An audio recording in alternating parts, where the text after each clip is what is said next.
السلام علیکم دوستو، آج 12 جنوری 2026 دن منڈے یعنی سوموار ہے۔ دوستو 2026 میں رمضان کب شروع ہوگا؟ یہ سوال اس وقت ہر مسلمان کی زبان پر ہے۔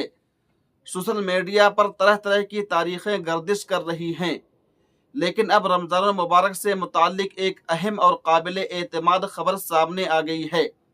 رؤیت ہلال کے حوالے سے معروف اور معتبر عالم دین مولانا سمیر الدین قاسمی صاحب نے چاند کے بارے میں اطلاع دی ہے۔ مولانا صاحب کے مطابق 18 فروری 2026 بروز بدھ کو چاند نظر آنے کا قوی امکان ہے، اور اگر انشاءاللہ اسی دن رؤیت ہلال ثابت ہو جاتی ہے تو 19 فروری بروز جمعرات 2026 کو رمضان کا پہلا روزہ ہوگا انشاءاللہ۔ مولانا سمیر الدین قاسمی صاحب نے واضح کیا ہے کہ شرعی اصولوں کے مطابق چاند کی باقاعدہ تصدیق کے بعد ہی حتمی اعلان کیا جائے گا۔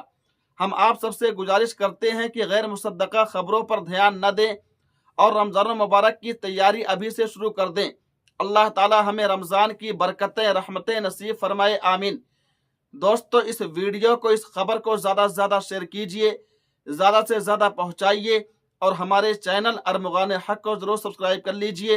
تب تک آپ ہمیں اجازت دیجئے۔ اللہ حافظ، اپنا خیال رکھیے گا۔